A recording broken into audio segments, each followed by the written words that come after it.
This is Dr. Wysong. This series of videos on the big questions of life will show where each one of us is led if we dare to leave behind preconceived ideas and see where reason and evidence lead.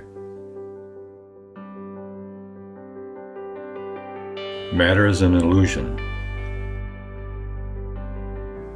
Once I realized that evolution and religions were false concepts, it seemed there was nowhere to turn. Even though it was exhilarating to shed such encumbrances, the comfort of having everything all figured out was hard to leave behind, particularly with the remaining looming questions of destiny and death. If we're just matter, we must go the way of matter. From dust we come, to dust we return. However, if way down underneath we are actually something other than matter, then we would have a different destiny. The smallest thing. Atom is a word invented by the Greeks to describe the smallest thing. But now we know atoms are comprised of smaller parts called protons, neutrons, and electrons. But reason tells us that even those parts have to be composed of parts, those parts composed of parts, and on and on. If we're to think that we'll end up being a really small fundamental particle, reason tells us that particle has to be made of parts as well. Therefore, taken infinitely, matter must boil down to nothing, in the physical particle sense anyway. That's where just thinking can take us. So let's see how that jibes with modern quantum physics. Consider Einstein's famous equation, E equals mc squared, where E is energy, m is mass or matter, and c is the velocity of light. Using simple algebra, the equation can be rearranged thus, where matter is equal to energy divided by the velocity of light squared. Since both the speed of light and energy are nothing in the touchy-feeling material sense, and they equal matter, then matter must be nothing as well. Beneath the billiard ball atom models with nuclei, electrons, protons, and neutrons that look like tiny solar systems are subatomic particles known as quanta. The quanta are a growing family with names such as quarks, leptons, bosons, baryons, mesons, fermions, gravitons, and superstrings. Over 200 quanta are now known to reside within the nucleus. These subatomic particles are not just clustered together like a bunch of grapes. They're traveling about in the nucleus at about 40,000 miles per second. Physicists can't get matter to stand still long enough to have a good look at it. Even if they did, they would not see any more than we could see a thought. A superstring, believed to perhaps be the smallest unit, is 100 billion times smaller than a proton. But it's not really a particle, but more like a vibration. Physicists arrived at this idea by exploring the results from supercollider machines that explode atoms into pieces, and with mathematical calculations that give me a headache just to look at them. As superstrings vibrate, they create the harmony that manifests as the subatomic particles, nuclei, electrons, atoms, and molecular matter that makes up you and the goulash that you're having for dinner tonight. Superstrings mean that the various forms of matter are, way down underneath, not matter, but like different tunes. Matter is mostly space. Even before we dismantle matter into the nothingness of vibrations by using quantum physics, the basic structure of an atom is already primarily space. If you take one atom and expand the nucleus to the size of a pea, and place it on the 50-yard line of a football stadium, the outer walls of the stadium and parking lot would be where the electrons are. Everything in between is space and forces. If the nucleus were the size of a soccer ball, the electrons would be 10 miles away. If all the space within the atoms that make up your body were removed, and all the atomic parts were compressed to the density found in an atomic nucleus, you would fit on the head of a pin. The point of all this being that the atoms that comprise us and the physical world we perceive as solid are essentially all empty space. Matter is, in effect, an illusion, a perception created by material brains that have the ability to perceive something that's really nothing. All is one. In classical physics, begun in the 17th century and still embraced by most everyone to this day, things are thought to exist only if they can be perceived in a materialistic sense. It's all about weights, measures, levers, pulleys, speed, distance, timing, and so on. This serves us well in the material world. But human-centered physics is naive in that it is constrained by matter, our four dimensions, and the senses. In order to function day to day in our material world, with beginnings and ends, and under the constraints of time, we require material bodies, brains, senses, and the material things around us to sustain us. However, the true underlying quantum reality is timeless, connected, and non-material. There's only one ultimate reality, differentiated into all physical and non-physical forms and phenomena. Not only that, but all parts of reality are sentient, as will become apparent in coming chapters. This idea that we are actually made of nothing and that everything is like interconnected into one unified thing is very difficult for us to comprehend, since we tend to think in terms of parts and pieces, this and that in our everyday lives. We also think our four dimensions are all-inclusive.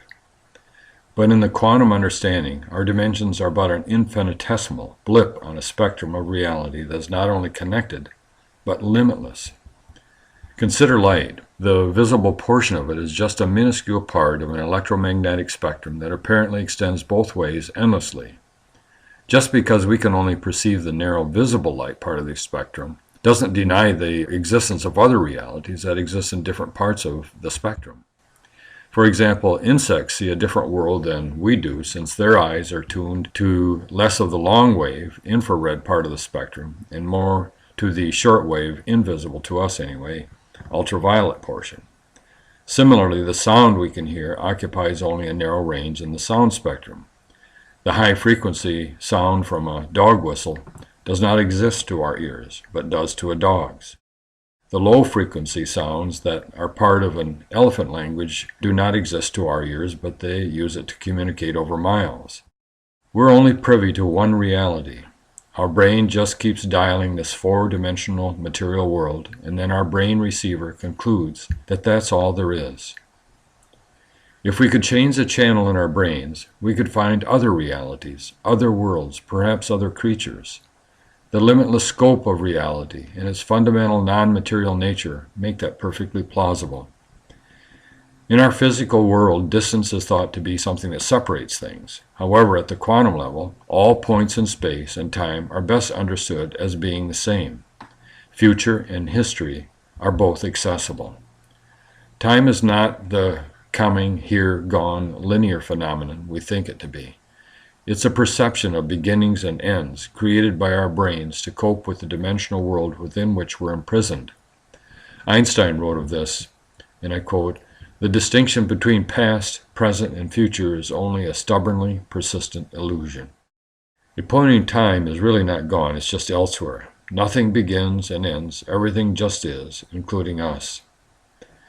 Quantum physics not only proves that touchy-feely matter is an illusion, but also that all things are interconnected and not even subject to time or distance. A butterfly can't flap its wings in Hong Kong without a breeze occurring in Chicago. Quantum reality is like an infinite ocean where every single molecule is connected to every other one. Events we perceive are like waves, unique but inseparable manifestations of the same underlying ocean. This interconnectedness is like a holographic film. Now, holograms are three-dimensional images in midair. If the film is broken into fragments and a laser beam directed at any one of the fragments, a complete holographic image will also emerge. The image, evidently, is stored everywhere on the film at the same time. The holographic phenomenon of the whole containing all the parts, and any part containing the entire whole, is what our universe is unveiling itself to be at its fundamental implicit level. As early as 1935, physicists Einstein, Pulaski, and Rosen proposed interconnectedness, or non-locality, which is the idea that at the quantum level, things are not really detached at all. For example, if two twin photons of light take off from the same point in opposite directions at 186,000 miles per second, the speed of light, What happens to one instantaneously affects the twin thousands of miles away. Though separate, they remain connected. Time and distance is not even relevant to them. As strange as these ideas may sound, they reflect our true underlying reality. Consider these quotes from noted scientists. Max Planck said, "Each individual particle in the system, in a certain sense, at any one time exists simultaneously in every other part of space occupied by the system. We see that nothing less is at stake here than the concept of the particle." Henry Chap. Quantum theory indicates that there are no such things as separate parts in reality, but instead only intimately related phenomena so bound up with each other as to be inseparable. And Werner Heisenberg, reality is divided not into groups of objects, but into different groups of connections. An elementary particle is not an independently existing analyzable entity. It is, in essence, a set of relationships that reach outward to other things. Alfred North Whitehead said, "Nature is a theater for the interrelations of activities. There is no possibility of a detached, self-contained existence." Einstein said, "Physical reality as represented by continuous fields is not mechanically explicable. Physical reality must be described in terms of continuous functions in space. The material point, therefore, can hardly be conceived any more as the basic concept of the theory. This change in the conception of reality is the most profound and truthful one that has come to physics since Newton." And finally, Niels Bohr said, "At the quantum level, there is no objective picture at all." Mental feats prove the holographic connection we talked about in the previous part. For example, the identical twins George and Charles can calculate in their head the day of the week on which a date will fall 40,000 years forward or backward and give the answer in a few seconds. Neither of them can add simple numbers, nor do they know what a formula is, much less how to write one out. They can also describe the weather conditions of any day in their lives and repeat 300 digits in order from memory. In 1920, Kenneth, a 38-year-old with the mental age of 11 and a day-to-day working vocabulary of 58 words, could recall the population of every city in the United States over 5,000, identify any city by population alone, and quote the distances of each city from New York or Chicago. He knew all county seats, the names, number of rooms, and locations of 2,000 hotels, statistics on 3,000 mountains and rivers, and details on 2,000 inventions and discoveries. Jedediah Buxton, in the 1700s, with a mental age of 10 and inability to write his name, could make lightning-fast calculations. For example, he could give a 28-digit answer to the question, how many cubic 1/8 of an inch are in a body with three sides of 23,145,789 times 5,642,732 times 54,965 yards. Leslie Lemke is blind, mentally disabled, and has cerebral palsy.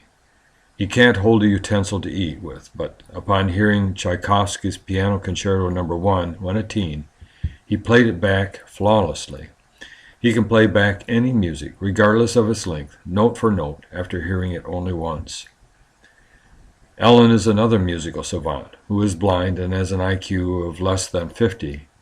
She sang the entire Evita Broadway musical after hearing the album only once.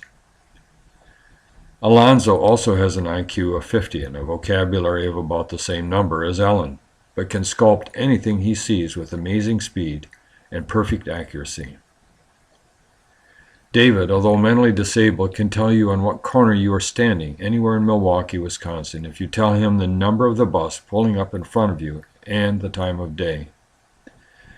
Tony was also considered mentally disabled, but had an almanac-like ability to detail historical events that occurred on any day of the year. Macaulay, an English historian with an amazing eidetic, that's photographic memory, on a bet memorized Paradise Lost in a single night. Bandata Venkateswara could recite from memory 16,000 pages of Buddhist canonical texts. In Japan, Akira Haraguchi recites pi from memory out to 83,431 decimal places, a feat that takes hours and hours to do. He has a tough time proving this ability since radio and television programs always close up shop while he's still reciting the answer. What is the something of the nothing we've been talking about in the previous parts? Scientists tear apart the atom and probe deep space for answers to the big questions. They've searched high and low for a nice, neat equation, force, or particle that's sufficient to explain all of existence. Instead, the underpinning of reality reflects mind, not matter. That's the same conclusion forced by the laws and design that we've previously discussed in nature. Not only is the quantum world invisible and non-material, it's unpredictable. These features are also characteristic of mind and free will. With regard to unpredictability, if an electron is shot at a pane of glass, it might penetrate the glass and continue on. It might stop and reverse its course. It may vanish in front of the glass only to reappear on the other side and then continue, or may take route in any number of counterintuitive trajectories. Its behavior may also change based upon whether it's observed or not. Such behavior is characteristic of mind, not mere matter. No matter where we probe, underlying mind becomes manifest. At the larger physical level, our reality is like a painting that can only be explained by the creative choices of the painter, not an analysis of its atoms. Or consider a beautiful flower. If it's burned, its mass and energy remain quantitatively the same. But what about the qualitative aspects of beauty? If we capture all the atoms and heat of combustion from the fire, the form and beauty of the original flower is not retained therein. That's because beauty is information, nothing in the material sense, but everything in the mind sense. Beauty simply uses the flower's atoms and energy for expression. Since the ashes and energy from the flower no longer possess beauty, that would mean that they were not responsible for it in the first place. The flower's beauty must have pre-existed, expressed itself when the flower blossomed, and will continue to exist in a non-physical realm even if the flower is burned to random ashes.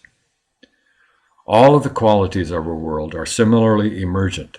They are gestalts and not reducible to an examination of the parts and pieces as materialism demands. Functional complexity and beauty can only be explained by the choices of a creative mind. Humans once filled the heavens with volitional gods to explain the world. Most gods were thrown out when atomism, Newtonian science, and Darwinism joined hands to form the beliefs of materialism and evolution.